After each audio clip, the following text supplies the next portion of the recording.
전 세계가 코로나19 사태로 위기 상황을 맞고 있는 2020년.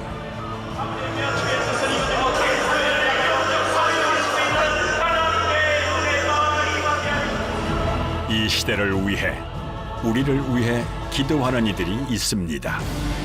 전 세계에 닥친 고난의 시기, 바로 지금 이 시간이 우리 한국 기독교가, 아니 우리 합동 측 장로교회가 그 빛을 발할 때입니다. 고난을 이길 힘은 오직 기도와 하나님의 말씀에서 나옵니다. 하나님 중심의, 성경 중심의 신앙을 세상이 아무리 변해도 끝까지 지키겠다는 훈련받은 주의 백성들이 이 시대와 다음 세대를 위한 세계 복음화의 거룩한 불꽃으로 타오르게 하셨습니다. 100년이 넘는 역사 속에서 꿋꿋이 살아남아 1만 2천여 개의 교회, 300만 명의 신도, 3,700명이 넘는 교역자와 2,500명의 해외 선교사를 배출한 대한예수교 장로회 합동교단. 한국기독교 장자교단으로 험난했던 가시밭길을 헤쳐온 우리들의 교회는 다치고 주저앉고 눈물 짓는 이 시대를 위해 오늘 다시 묻습니다.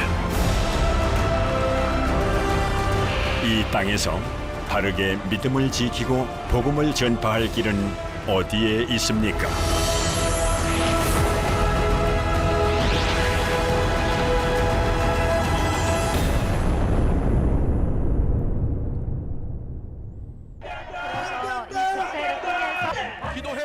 지난 2013년 세계교회협의회 WCC 부산총회를 앞두고 반대 시위가 벌어졌습니다. 우리의 유일한 구원자 되심을 결의한다. 왜 반대할까? WCC가 종교단체를 가정한 공산주의 단체이며 동성애와 일부 다처제를 허용하고 대한민국의 정체성과 보편적 가치를 부정하고 있다고 주장합니다.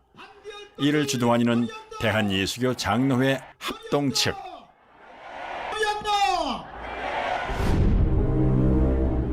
WCC에 대한 반대 목소리는 1959년 시작됐습니다.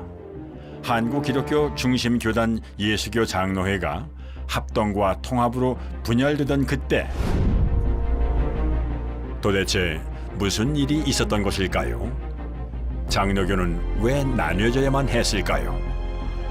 그때 장로교는 이미 자유신앙 문제로 예장, 기장으로 분열을 경험한 뒤였습니다. 이쪽 부분에 우리 분열의 역사가 이쪽으로 정리가 되어져 있습니다. 합동하고 통합하고 나눠진 근본적인 그 핵심 문제는 뭐냐면 통합에서는 WCC에 찬성하고 우리 합동에서는 WCC 반대하고 그렇죠. 그리고 통합에서는 WCC에 그 가입하자 생각하고 우리는 절대 가입할 수 없다. 한국 장로교 분열의 이유는 미국 장로교단의 공식적인 역사 자료에서도 분명히 확인할 수 있습니다. WCC와 에큐메디컬 운동을 받아들일 것인가 아닌가 하는 그것이 바로 문제였습니다.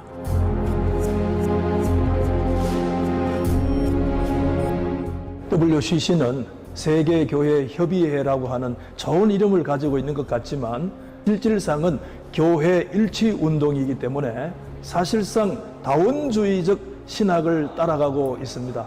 우리는 성경 중심 칼빈주의적 개혁 신앙을 가지고 있기 때문에 예수 그리스도의 유일성을 무시하는 다원주의 사상은 우리는 절대 반대했던 신학적인 중심이 놓여 있습니다. WCC 세계교회협의회는 다른 종교, 다른 사상가들도 연합하고 교류하며 하나가 되자는 에큐메디컬 운동을 전개하는 기독교 단체. 당시 WCC는 자유주의 신학과 말이야, 종교 혼합주의를 용인하고 말이야.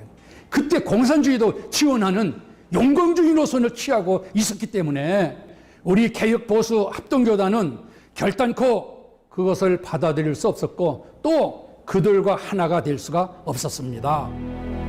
장로교단의 분열 시발점은 1959년 가을 예정되어 있던 대한예수교 장로회 총회였습니다. 무슨 일이 있었던 것인지 총회 기록을 살펴보았습니다.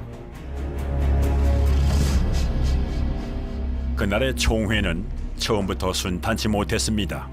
1959년 9월 24일 오전 7시 대전중앙교회당에서 대한예수교 장로회 총회 제44회 총회가 회장 노진현 목사님의 사회하에 개회 예배를 시작했다. 이날 총회는 결국 무산됐는데 문제는 그 뒤에 발생합니다. WCC 찬성파가 총회 의결 사항을 무시한 채 연동교회로 따로 몰려가 그들만의 총회를 열어 WCC 가입을 결정해버린 겁니다. 그들이 통합측이 되었고 총회법과 규정을 따라 남아있던 이들이 합동측이 되었습니다.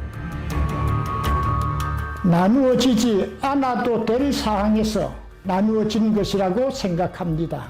통합측에 간 목사님들이 그때 당시에 교권을 쟁취하지 못했고 일부 이탈해서 연동교회에 가서 총회를 열었기 때문에 나누어진 것인데 그것은 대단히 유감스럽게 생각합니다. 물론 그때 선교사들의 본국교회의 입장에 따라서 WCC 에큐메니칼 운동을 그들은 지지했지만 보수신앙을 지지하는 합동측에 온 모든 목사님들은 우리는 정말 이 신앙을 지키기 위해서는 모든 것을 잃어도 좋다, 이런 신앙으로서 매진한 것입니다. 예수교 장로교단의 분열이 결정되자 전 교회가 큰 혼란에 빠져들었습니다. 일제강점기 나라와 민족을 지키기 위해 분연이 일어섰던 교회. 한국전쟁의 순환 속에서도 믿음을 지켜왔던 교단이 위기에 봉착한 것입니다.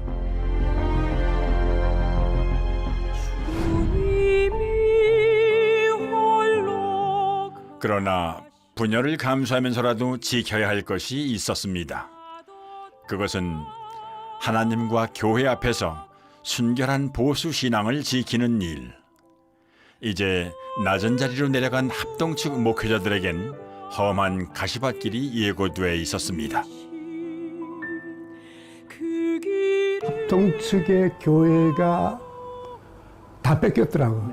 신학교도 없고 신문도 없고 뭐 병원도 없고 학교도 뺏고 다 뺏고 심지어 어떤 목사님들은 사택까지 뺏겨서 제가 그때 이제 같이 다녔으니까 열흘 동안 보니까 그분들의 가구를 막 길바닥에다가 마당에다 내놓고 이제 그런 현상도 봤거든요. 그래서 뭐 그 목사님들이 울고 그런 모습도 보고 고아원 아이들 먹을 거 없어가지고 뭐 아우성 치고 그 가는 곳마다 만나는 사람마다 기관마다 도와달라 도와달라.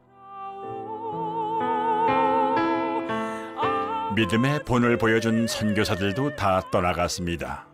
그들은 외롭고 고독한 길을 걸어야 했습니다.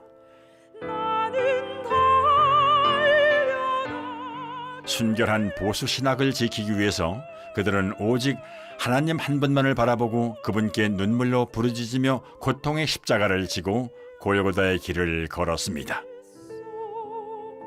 스스로 험난한 광야의 길로 들어선 겁니다.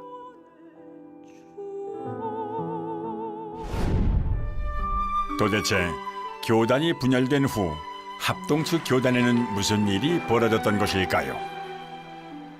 가장 먼저 커다란 시련에 부딪힌 것은 신학교.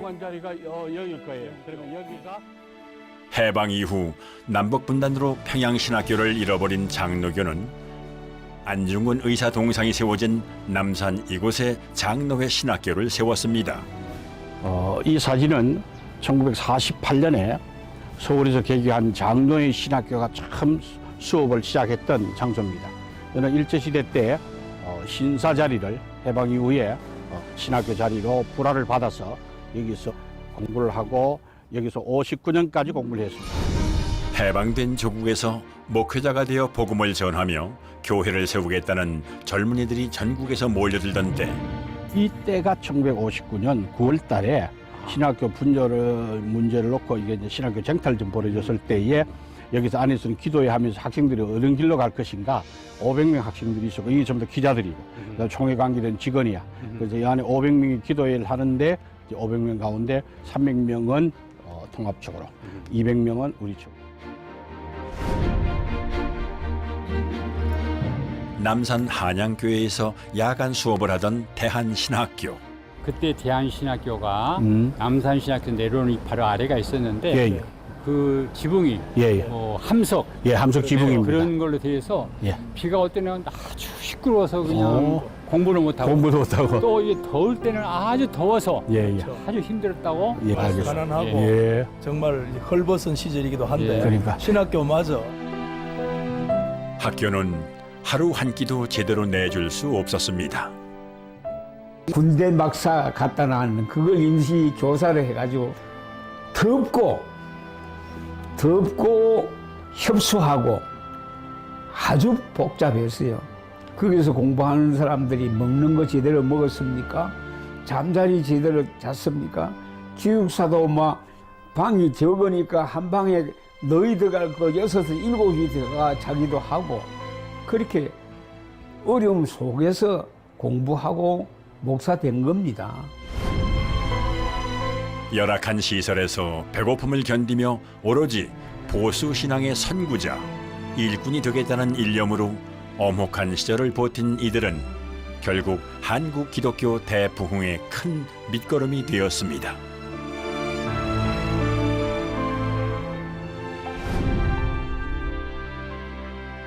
그런데 합동 측 교단의 신학교 문제는 갈수록 더욱 심각해져 갔습니다. 남산 아래선 오래 머물 수 없었습니다. 그래서 6개월 후 옮긴 곳이 용산 바로 이곳.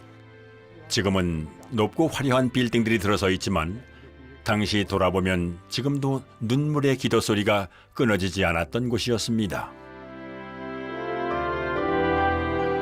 소위 용산 신학교라 불리던 합동측 신학교. 총신대 전신인 4층 건물이 여기 있었습니다. 여기 들어가면은 여기 강의실이고 이랬습니까? 그래. 여기가 교무실. 여기가 이제 교수실이었어요. 교수실.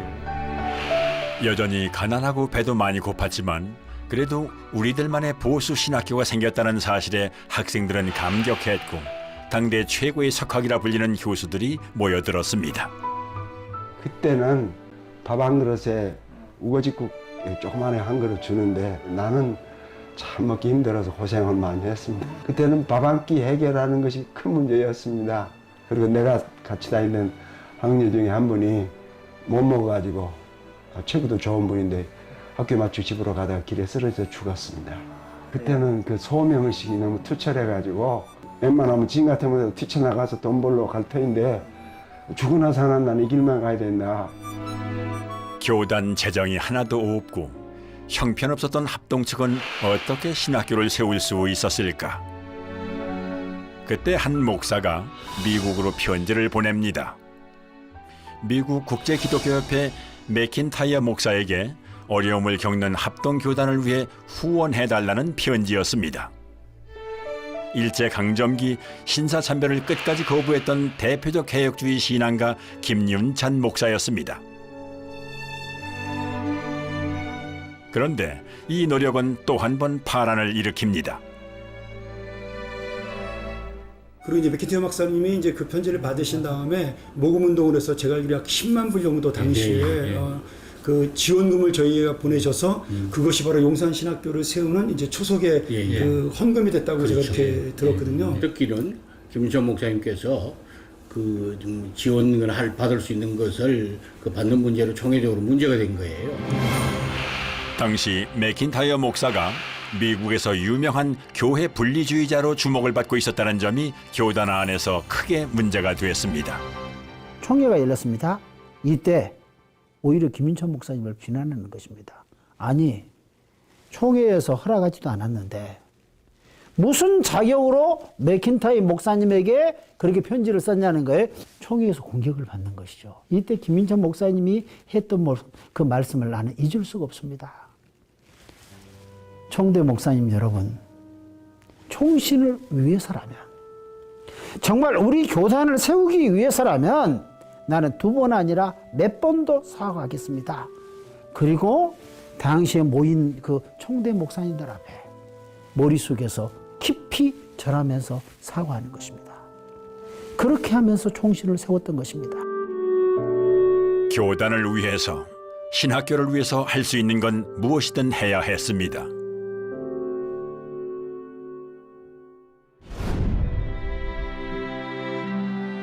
교회의 분야를 감당하고 가난과 배고픔도 이기게 한 개혁주의 보수 신앙. 한국 기독교에서 그 신학적 토대를 구축한 이가 박형룡 박사입니다. 그의 신학적 사상을 정리해 놓은 신학 난제 선평. 1935년에 나온 근대 신학 난제 선평, 35년 평야에서 나온 원본이 되겠습니다. 자유주의 신학, 신비주의 신학을 경계해야 하는 이유를 설명해 놓았습니다. 지금도 이제 현대 신학이라는 과목이 있는데 이미 35년도에 이런 서구 신학에 대하여 18가지 주제로 평가하고 비판했다는 게 너무 일단 놀라웠고, 또 자료 활용이 어려운 때인데 그 한국 일정 하에서 칼 바르트나 브루너 신학 자체도 다루고 있다는 게 일단은 굉장히 놀라웠습니다. 마지막으로는 50년 동안 선교사들조차도 이런 대작을 낸 적이 없는데 한인 신학자가 847페이지에 달하는 대작을 냈다는 게 그들도 놀랐겠지만 오늘 우리가 봐도 굉장히 놀라운 일이라고 생각이 듭니다. 예. 평양신학교, 프린스턴 신학대학원과 미 남침예대학원에서 박사학위를 취득한 위대한 신학자의 행보를 걸어온 박형룡 박사. 그는 보수 신학을 지키기 위해 배고프고 거친 좁은 길을 걸어갔습니다. 그의 순혈적인 삶은 혼탁한 시대를 살아가는 오늘 우리에게 깊은 감동과 울림을 줍니다. 박형룡 박사의 신학은 청교도적이고 개혁주의적인 그런 신학인데 그 의미는 뭐냐?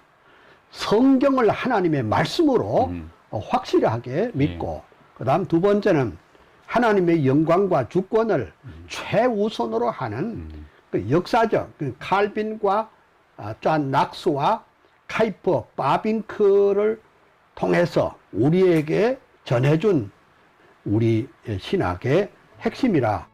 즉 예언 기록이 하나님을 제4인칭으로 말하여 시작하나 변전한 데는 표식 없이 제1인칭으로 과도하여 인적 제자는 숨어버리고 신적 제자가 직접 송론하니. 그가 교단에 든든히 서서 신학을 지키지 않았다면 그러면 오늘날 합동이 존재할 수 있겠는가? 총신대학교 신학대학원이 남아있을 수 있겠는가?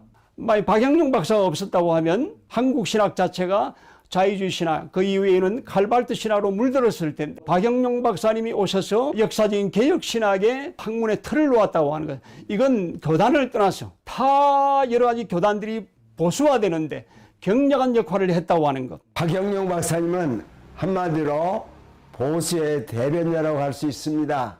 하나님이 우리나라에 주신 가장 큰 선물과 축복 중에 하나입니다.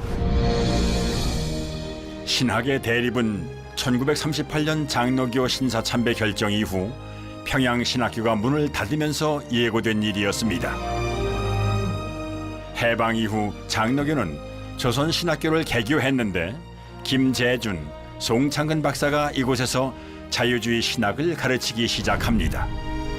그런데 이때 정규 목사를 중심으로 51인의 신학생들이 51인 신앙동지회를 결성, 자유주의 신학을 배격하는 운동을 전개합니다.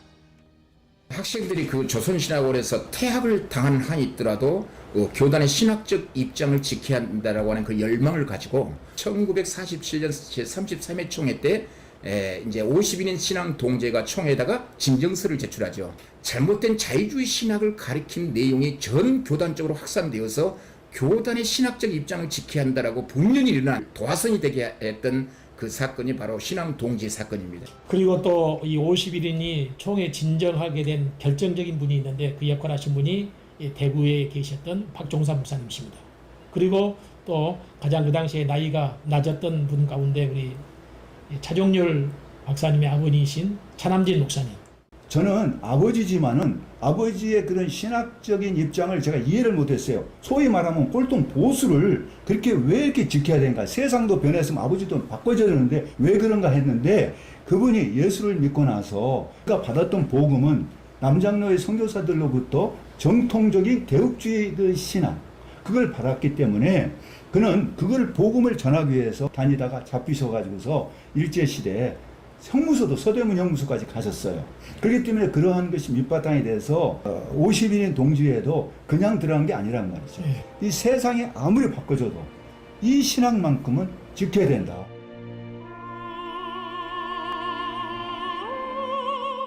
올바른 목회자를 꿈꾸던 젊은이들은 흠결 없는 성경의 말씀을 절대적으로 믿으며 오직 그 말씀만을 전해야 한다는 개혁주의 신앙에 대한 확고한 신념을 갖게 됩니다.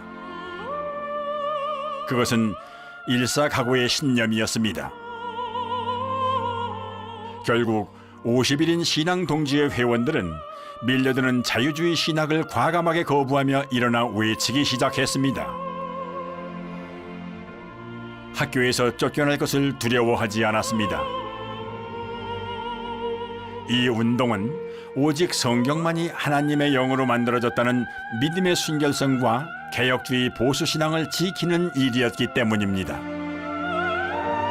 51인 신앙 동지회는 결국 조선신학교를 나와 남산신학교, 용산신학교를 거치며 한국 기독교를 이끄는 지도자들이 되었습니다. 이때 이들을 이끌었던 정규호 목사, 한국 기독교는 그 이름을 기억합니다. 그때 아주 주도적인 분이 우리 잘 아는 대로 정규호 목사님이셨는데 그 정규호 목사님이 신학교에 가기 전에 박형룡 박사의 그 신학난제 선평 그것을 다 애우다시피 하고 신학교에 들어갔기 때문에 김재준 교수, 송창근 박사의 그 신학이 무엇이 잘못됐는지를 지적할 수 있었습니다.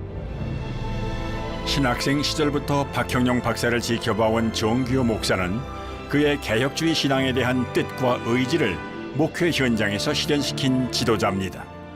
오경이 모세가 쓴 것이 아니고 문서서를 이야기하는데 그것을 변증할 만한 우리 보수적인 신학자들 드물었던 그때에 정규호 목사님은 박정원 박사님의 제시한 신학적인 문제와 그거에 대해서 공격하신 포인트를 잘 이렇게 뒷받침해서 제시해 준 거 그것이 정규호 목사님은 조직 신학의 중요성을 매우 확실하게 알고 계셨습니다. 그리고 우리 개혁주의 신학과 삶에 대해서 일생 동안 이 신앙을 지키는데 철저하게 사신 분으로 말씀드릴 수가 있겠습니다. 그는 성경을 재해석하거나 새롭게 정의하려는 자유주의 현대 신학의 움직임을 정면으로 비판하고 소위 정통 보수 신학을 바로 세우는 데 일생을 바쳤습니다. 기도와 예배, 주일 성수, 11조에 이르기까지 성경 말씀 그대로 따르고자 노력했습니다. 정 목사님이 총회장이 되셔가지고 우리 한국교회에 굉장한 영향을 미쳤는데 그 중에 하나가 총회가 여러 가지 경제적으로 어려울 때에 각 교회는 노회로 11조를 하도록 하고 그리고 노회는 총회로 11조 하도록 했어요. 그렇게 해서 노회와 총회 모든 경제적인 문제뿐 아니라 응징력과 그리고 힘을 갖게 하는 그런 일들을 하셨고 또 그 당시에 국가적으로 이제 돈의 화폐에다가 불상을 새기려고 할 때에 그럴 때에 강력하게 반대를 해서 우리나라 돈의 불상을 세우지 못하도록 하는 일에 앞장서서 그것을 막았다라고 하는 데 있어서 교단적으로와 또 교단 밖의 대사회의 관계에 있어서도 굉장히 영향이 있다. 정규호 목사님은 박영용 박사님의 개혁주의 신학을 그의 목회와 삶 속에서 혁신적으로 실천하시고 가르쳐 주신 참 스승이십니다. 검소하고 올곧은 원칙주의자, 하나님만을 사랑했던 보수신앙의 개혁주의 목사. 그 아버지 마음에는 언제나 하나님과 사람 앞에서 부끄럽지 않는 삶을 살아야겠다는 거룩한 욕심이 굉장히 강했던 것 같아요. 편안한 길을 버리고 좁고 험한 길을 택한 사람들. 이제 보수 신앙을 지키기 위하여 합동 교단을 위한 눈물 어린 그들의 헌신이 전국에서 시작됩니다. 대구 서성로 교회는 통합식으로 간다는 대구 중앙교회를 탈퇴하여 새롭게 만들어진 교회입니다. 반갑습니다. 잘 지내셨습니까? 이때 중심에 섰던 이가 우성기 장로. 이래 생각했습니다. 왜 우리 아버님은 교회를 전무하는 목사님도 아니시면서 장로로서 모든 생계보다는 교단과 교회 일에 저렇게 전념하게 좀 유별나게 신앙생활을 하고 매사에 교단과 교회, 신학교에 아주 전심전력 매진하셨던 분이고. 우성기 장로는 자전거 회사를 지점을 했습니다. 대구에서는 제일 크게 많이 팔기도 하고. 근데 오늘날만은 그렇게 크게 경제적 여유가 있는 분이 아니지만은 주를 위한 일이라고 하면은 모든 것을 최선을 다해서 하시는 그런 장로입니다. 우성기 장로의 이러한 헌신적인 모습에 보수 신앙을 지키고 총신 건립의 필요성을 느끼고 있었던 뜻있는 장로들이 전국에서 모이기 시작했습니다. 그때 만들어진 것이 13인의 실업인 동지회. 그들은 총회와 총신 발전을 위하여 누구보다 앞장서서 눈물로 기도했으며 최선을 다하여 헌신의 씨를 뿌렸습니다. 그들이 뿌린 눈물의 꽃씨는 전국 교회에 큰 충격을 주었고 모든 교회들이 교단과 총신에 관심을 갖는 계기가 되었습니다. 모금운동의 큰 불씨를 일으키게 된 것입니다. 그때 13인의 실업 동조회에 참여하여 총신신학교 건립을 위해 기도하고 헌신했던 또 한 사람, 바로 백남조 장로입니다.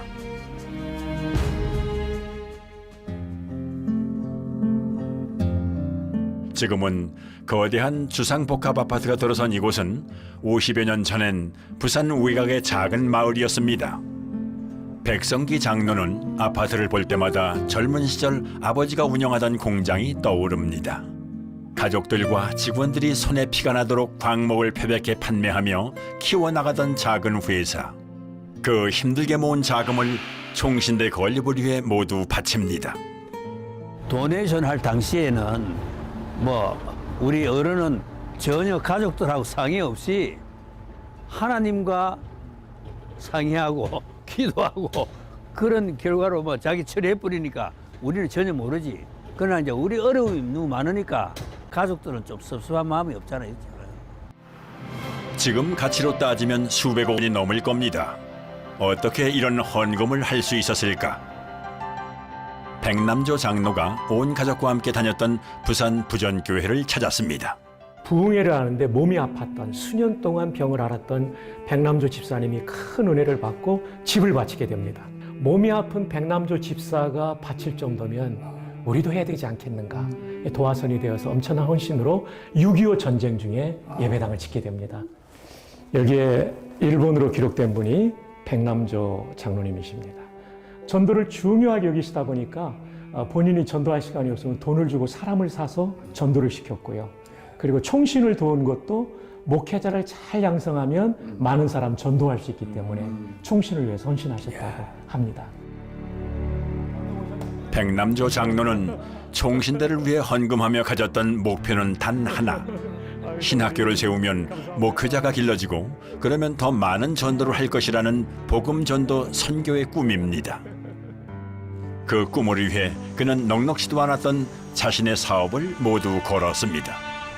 중학교 1학년이었는데 입학금이 없어서 학교 입학을 하지 못하고 그런 참 굉장히 어려웠고 공장 옆에 판잣집에 살았어요. 판잣 옆에 사니까 양철 지붕이 비 오면은 막 소리가 두두두둑 소리가 나고 이런 별로 좋지 않은 환경에 살았으니까 아버지 생각으로서는 좋은 집을 지어가지고 할머니 살아 생전에 호강을 한번 시켜보겠다는 생각으로 그래서 그 돈을 모았는데 그 돈 모은 것을 그 노진현 목사님을 이렇게 따로 불러내서 자기가 대지를 확보를 해 보겠노라고 이렇게 하게 된 것이 동기가 되었습니다. 공장 옆 한 구석을 임시로 막은 작은 판잣집에 살면서 손가락이 휘어지도록 고생한 어머니를 위해 효도 한번 해보려고 모은 돈까지 총신대에 바친 백남조 장로. 부도가 나고 감옥까지 갔음에도 불구하고 누구를 원망하거나 또 교단에 대해서 원망하거나 전혀 그런 건 없이 돌아가시기 전까지 하는 말씀이 내가 왜 이래 복이 많노? 그런 말씀을 여러 번 하시면서 계속해서 학교를 도왔어요. 학교를 도와서 이 다 모든 것이 이렇게 늘 생각할 때마다 참 감사의 눈물이 흐릅니다.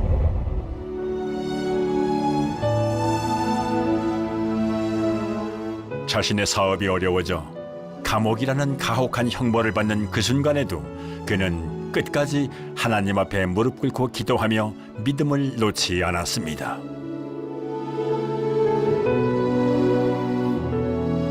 아버지가 보여준 그 헌신적인 믿음과 사랑은 오늘 백성기 장로의 가슴을 더 깊이 울리고 있습니다.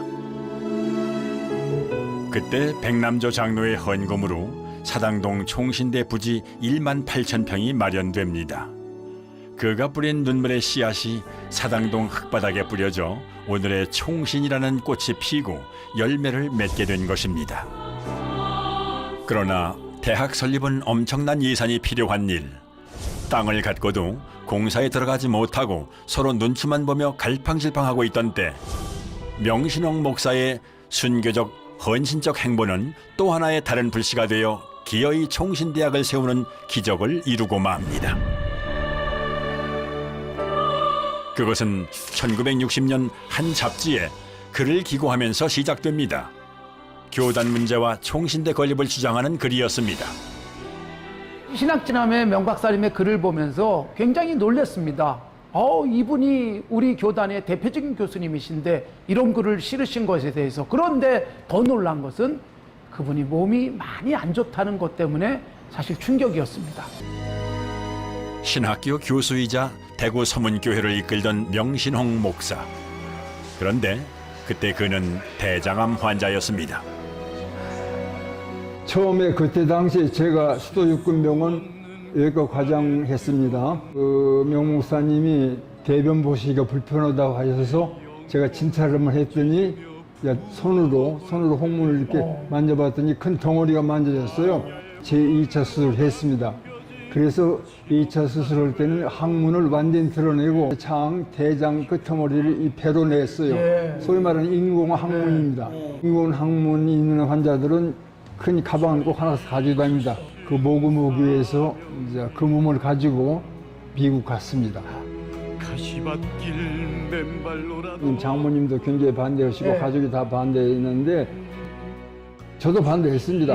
그 몸 가지고 어디를 가겠습니까? 자기 몸 다스리기도 힘든데 그걸 가지고 미국 전국을 다닌다는 게 이건 말이 안 되거든요. 너무 무리한 것을 뻔히 아는데도 그래도 목사님 다니고 갔습니다. 뭐 시카고 같은 경우는 엄청나게 추운데 그 몸을 이끌고 그걸 다 감수해 가면서 모금을 하셨으니까. 그 모금한다는 게 어렵지 않습니까? 예, 돈 모은다는 게 사실 참으로 눈물이 납니다.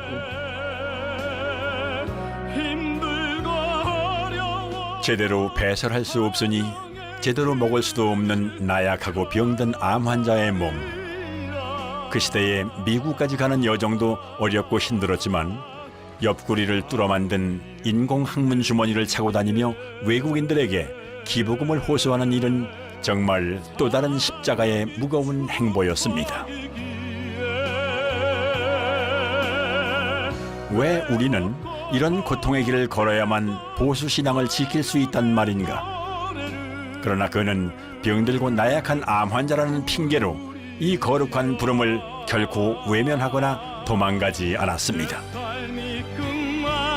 그 순간까지 내 마지막 호흡이 그치는 그 순간. 명신홍 목사에 관한 자료를 모아온 김남식 박사는 당시 상황을 알 수 있는 귀한 자료를 보여줍니다. 요게 명신홍 목사님 설교 목록, 이게 미국 가서 설교한 설교 목록이고, 이게 이제 사람을 만나고 누구를 만나고 했던 이야기들. 그가 미국으로 건너간 것이 1964년. 1년 7개월 동안 미국 전역을 돌아다니며 강연과 모금 활동을 벌여나갔습니다. 백남조 장로님이 이제 땅을 기증하고 할 때 학교 건축할 돈이 없잖아요. 그래서 미국 크리스찬 리폼드 처치, CRC라 그럽니다. 개혁파 교회. 왜 간고 하면 명신홍 박사님이 그 교단이 만든 칼빈 신학교 졸업생이요. 체류비를 절약하기 위해 호텔 예약들을 모두 취소하고 모교인 칼빈 대학교 학생 기숙사를 빌려 들어가 직접 국수를 끓여 먹고 미 전역을 찾아다니며 기부 활동을 이어갑니다. CRC에 가서 자기 동창들 친구들을 통해서 우리 총신 건축 기금을 모은 겁니다. 3만 달러. 그 당시에 3만 달러, 요새는 별것 아니지만 그때는 엄청났습니다. 심지어 한인 교회와 교인들 그리고 미국인들까지 적게는 5달러에서 30달러, 100달러까지 명신홍 박사는 일일이 기부자들의 헌금을 모두 기록으로 남겨 총신대를 위한 그 정성을 기억했습니다. 명 박사님의 총신 사랑과 수고가 얼마나 대단하셨는지, 심지어 한국으로 돌아오실 때도 그 연약한 몸을 이끌고 돈을 아끼시겠다고 비행기도 안 타시고 일부러 미군 수송선을 타고 귀국하셨습니다.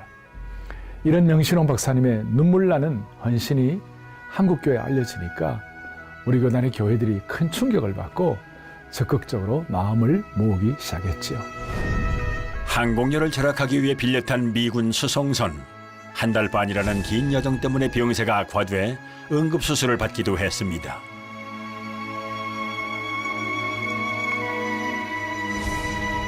이런 헌신이 알려지자 많은 국내 교회에서도 감동을 받고 대대적인 모금에 동참하게 됩니다. 이 성경이 제시하고 있는 신학 혹은 신앙은 변질될 수가 없는 겁니다. 왜냐하면 진리는 동일하기 때문에 그렇습니다. 그래서 앞으로 어떤 시대로 이 사회가 바뀌어지더라도 기독교적 가치관 혹은 성경적 진리가 왜곡되거나 변화될 수는 없다고 생각을 합니다. 저희 총신대학은 그런 신앙적 중심을 끝까지 견지할 것입니다. 합동교단이 자립하고 성장하는데 중요한 밑거름을 한 분이 있습니다. 이영수 목사. 정규호 목사가 박형영 박사의 칼빈주의 보수 신학을 목회 현장에서 실천한 분이라면은 이영수 목사는 박형영 박사의 개혁주의 신학을 바탕으로 교정과 교단 성장에 크게 기여했습니다. 이영수 목사님 하면 뭐 늘 정치적인 그런 이미지가 강하게 이제 우리 각인되어져 있는데, 네. 예, 이영수 목사님의 신앙적 배경은 신학의 뿌리는 박형영 박사님이십니다. 박형영 박사님의 이 교리 신학에 근거한 토대를 가지고 있었죠. 그래서 제가 어린 시절에도 보면 개혁 신학에 철저한 설교를 하셨습니다. 하나님의 주권, 오직 은혜로 말미암은 구원, 그리고 하나님의 영광, 그리고 사회 변혁에 대한 그 메시지가 아주 강했던 목사님이셨죠. 총회회관, 사실 65년도에 총회 결의로 짓기로 했는데 이영수 목사님은 다른 분들보다 좀 미리 앞을 내다보는 그런 눈이 있었는데요. 대교단이 정말 이곳저곳에 이사 다니면서 전전긍긍하고 있을 때 이래서는 안 된다. 총회 회관을 세워야 된다. 그때 모두 다 여의도 시대에 여의도 200여 평의 땅을 처분하고 허벌판인 강남으로 간다는 것은 많은 사람들의 반대가 있었지만은 그때 우리 이영수 목사님의 리더십이 성견지명이 드러나고 있는 것 아닌가. 이영수 목사님의 그 많은 업적 가운데 대표적인 것 중 그 하나가 양지 캠퍼스 아니에요? 당시에 정부 시책이 수도권에 있는 학교가 지방 분산화가 됐으면 좋겠다라고 하는 그런 계획이 왔다 갔다 했을 때에 마침 그 백화소주 사장님이었던 강장로님이라는 분이 회사 채무 문제 때문에 고민하고 있는데 이영수 목사님과 이 장로님 만나서 이 양지 캠퍼스 23만 평을 5억 원에 계약을 하게 됩니다. 그런데 우리 강 장로님이 또 신앙의 사람이고 이영수 목사님께서 5천만 원을 헌금을 해라 그래서 바로 5천만 원을 헌금하게 됩니다. 근데 그 양지에 있는 임야의 관상수가 1억입니다. 그러니까 1억까지 포함하게 되면 결국 구입한 것이 2억 7천만 원의 양지 캠퍼스를 구입하게 된 것입니다. 그의 리더십에 힘입어 합동교단은 놀라운 성장을 했습니다. 이영수 목사의 헌신과 눈물을 가까이에서 지켜본 사모님을 만났습니다. 1987년 숨을 거두던 마지막 순간이 떠오릅니다. 그냥 이렇게 누우시더라고요. 네. 누우시더니 내 옆에 앉아라 이렇게 하시더라고요. 네. 그래 앉았더니 조금 있다가 하나님의 은총이다. 하나님의 은총이다. 하나님의 은총이다. 3번을 외치시더라고요. 깜짝 놀래가 이게 무슨 뜻이 하고 이거 웬일인가 싶어서 하늘나라에 가시는가 싶어서 그래서 제가 하나님의 은총이라는 것은 은혜라는 거지요. 제가 그냥 그거 물었어요. 그래 하나님의 은혜다. 교단을 키우고 지켜야 한다는 무거운 짐을 지고 죽음의 순간까지 하나님의 은총만을 외치며 외길을 달려야 했습니다. 누군가는 그를 정치꾼이라 부를 정도로 이영수 목사의 강력한 리더십에 대한 평가는 극단적으로 나누어집니다. 그러나 분명한 것은 그는 개혁주의 보수신앙을 지키고 교단을 위해 헌신했던 하나님의 충실한 일꾼이었습니다. 이영수 목사님은 하나님께로부터 특별한 지도자적 달란트를 받은 분이다. 인격이 출중하고 아까 말씀드린 대로 말씀 증거나 모든 그 행정적 처신이 확실하고 그리고 보수신학을 가지신 분으로서 시종여일하신 분이고 어떤 일을 한번 맡으면 끝까지 밀고 성취를 시키는 그러한 의욕을 가지신 분이고 저 때문에 총신이 바로 섰고 그만한 일꾼이 없어요. 전국에서 다 찾아갑니다.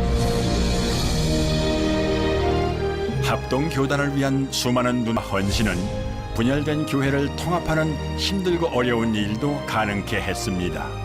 그것은 정규호 목사가 당시 합동 측의 부총회장 서기행 목사를 무등산 헐먼 수양관으로 초청, 합동과 개혁의 통합을 호소하면서 시작됩니다. 드디어 2005년 개혁 측과 합동 측이 무려 26년 만에 합동교단의 이름 아래 다시 만나게 된 것입니다. 한국 기독교 역사상 처음 있는 일이었습니다. 그때 이렇게 우리가 합동하려고 할 때 참 제 그 개혁교단 안에서 반대가 심했습니다. 우리가 합동교단에 가면 이제 목사님들은 다시 이제 그 편목 수업을 받아야 된다. 우리 합동교단은 개혁 측과 합동하게 된 큰 이유는 신학의 동질성이었습니다. 그래서 우리 합동 측의 중진들이 편목을 많이 받는 것보다는 개혁 측을 합동하는 것이 좋다. 당시 우리 합동교단과 개혁교단 합동감사 예배 순서가 여기 기록되어 있는데 예, 그래요. 그 예배에 본회장 홍정희 목사님 기도 순서를 담당하셨는데 그 당시 뭐 감회가 어떠셨어요? 정말 말씀하세요. 네. 그때 그 감격이라는 것은 말로 표현할 수가 없었어요. 그래서 이제 26년 만에 맞습니다. 이 총회에 이렇게 참석했는데 그때 합동하게 되니까 얼마나 감격스러웠던지 그때 제가 기도할 때 정말 너무나 아주 감격스러워서 하나님 감사합니다. 감사합니다. 감사합니다. WCC 자유주의의 신학의 달콤한 유혹을 과감히 뿌리치고 오직 개혁주의의 보수 신앙만을 지키기 위해 맨손, 맨발, 맨 땅에서 눈물의 험난한 길을 헤쳐왔던 합동과 개혁. 우리는 한 형제, 한 뿌리였습니다. 이제 지난 26년 동안 헤어져 대립했던 가슴 아픈 고통의 시간들은 주님 앞에 다 내려놓았습니다. 너무나 감격스러워서 눈물 흘리면서 하나님 감사합니다. 감사합니다. 감사합니다. 다시는 헤어지지 않게 해주세요. 이제 그 슬픔의 시간이 모두 끝났습니다. 참석했던 모든 총대들은 모두 다 소리 없이 뜨거운 감격의 눈물을 흘렸습니다. 기쁨과 감사의 눈물을 흘렸습니다. 그것은 어렵고 힘든 일이었지만 꼭 해야만 했던 일이었습니다. 이 길만이 하나님의 축복을 경험하고 선포하는 세움의 길이었습니다.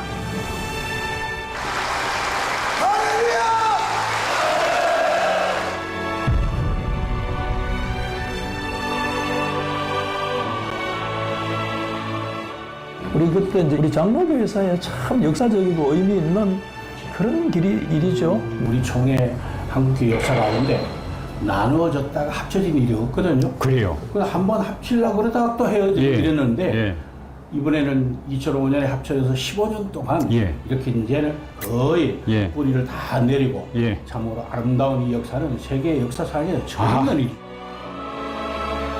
1979년 비록 갈대처럼 헤어져 아픔과 오점의 뒤안길을 걸어왔다 할지라도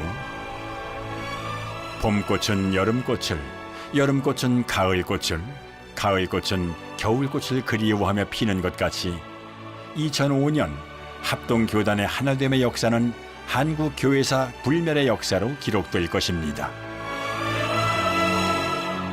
하나님의 축복의 역사는 70년대 시작후에 80년대와 90년대를 거치며 놀라운 대부흥의 시대를 만들어냅니다. 합동교단은 가장 빠른 성장세를 보이며 한국 기독교 중심 교단으로 자리를 잡았습니다. 하나님의 일은 하나님이 하시고, 그리고 하나님의 일은 돈으로 하는 게 아니라 믿음으로 한다는 것을 보여준 것이 오늘날 우리 합동적 교단이죠. 분열의 시대에서 화합의 시대로, 고난의 시대를 이기고 부흥의 시대로 접어들면서 합동교단은 국내 선교는 물론 해외 선교에 힘을 모으기 시작합니다.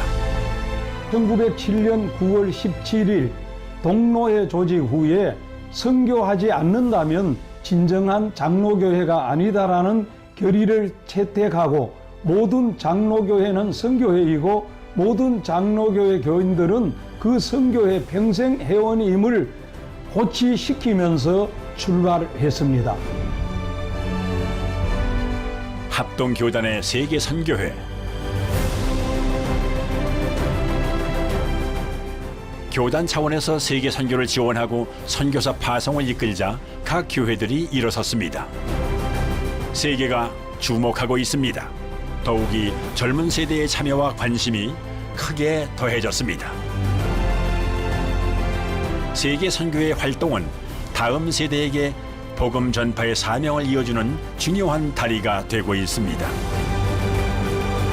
우리 합동교단의 해외 선교는 하나님의 은혜 가운데 날로 발전하여 다른 교단에 비해서 5배 내지 7배 정도의 많은 선교사들을 파송했습니다. 지금 현재 우리 GMS는 102개 나라에 2,579명의 선교사들을 파송해 순수한 개혁주의 복음을 전 세계에 전하는 데 최선을 다하고 있습니다. 모이고 기도하고 복음을 전파합니다. 전 세계 곳곳 어디에라도 주저하지 않습니다. 한국 기독교를 일으켜 세웠던 110여 년 전 평양 대부흥운동처럼 다시 한번 말씀과 교회를 세우기 위해 오늘도 묵묵히 내일을 향해 걸어갑니다. 할렐루야! 우리 한국 기독교 136년 역사 가운데 하나님께서 우리 합동교단을 세계 최대 장자교단으로 성장시켜 주셨습니다. 이제 우리 맏형으로서 모든 다른 교단들을 잘 아울러가면서 강력한 리더십을 가지고 우리 대한민국을 영성 대강대국을 만들도록 최선을 다하겠습니다. 힘들고 어려웠던 시대를 이겨온 대한예수교 장로회 합동교단. 선배들이 피와 땀으로 일궈온 한국 기독교 역사를 당당하게 이끌어가기 위해 연대와 화합 그리고 올바른 신앙 정립에 나서고 있습니다. 총신대 양지 캠퍼스 안에는 자그마한 한옥 한 채가 서 있습니다. 이것은 1883년 황해도 장현군에 세워졌던 소래교회를 재현해 놓은 것입니다. 이 소래교회는 우리 황해노회가 1984년도 126회 정기노회 때 황해도에서 내려오신 목사님들, 장로님들이 주축이 되어져서 우리가 이 귀한 이 역사적인 교회를 소홀히 할 수 있겠느냐, 우리 복원하자. 그래서 84년도에 126회에 결의를 하고 1988년도 88 올림픽 때에 이것을 기공해서 그저 한 2년 동안 애써서 우리가 이렇게 복원했습니다. 바로 이 소래교회는 우리 한국교회 기독교 역사상 최초의 교회요 자랑스러운 역사입니다. 그러므로 이 소래교회로부터 우리 한국교회의 중요한 전통 하나가 만들어졌습니다. 그 어떤 어려움이 닥쳐도 스스로 해결해가는 자립운동의 전통이라고 할 수 있습니다. 우리 총회는 오직 순수한 신앙과 순혈적 신학, 그것 하나만을 지키기 위해서 분열의 뼈저린 아픔을 겪어야 했습니다. 교단의 적통성과 법통성을 가졌음에도 불구하고 우리 교단의 선진들은 저 허벌판에서, 아니 풀 한 폭이 나무 한 그루 없는 저 황무지 같은 곳에서 다시 교단을 세우기 위해서 땀과 눈물의 꽃씨를 뿌려왔습니다. 이제 우리는 교단 초창기와 부흥기 때 선진들이 보여주었던 그 일사각오의 신학인 칼빈주의와 개혁신학을 지키며 우리 총회를 세우려는 그 정신과 영성을 이어가야 합니다. 그렇게 해서 우리 교단을 세울 뿐만 아니라 무너져가는 한국교회를 다시 세우고 책임지며, 아니 세계 교회에까지 영향을 미치는 글로벌 총회로 다시 솟구치고 웅비해야 합니다.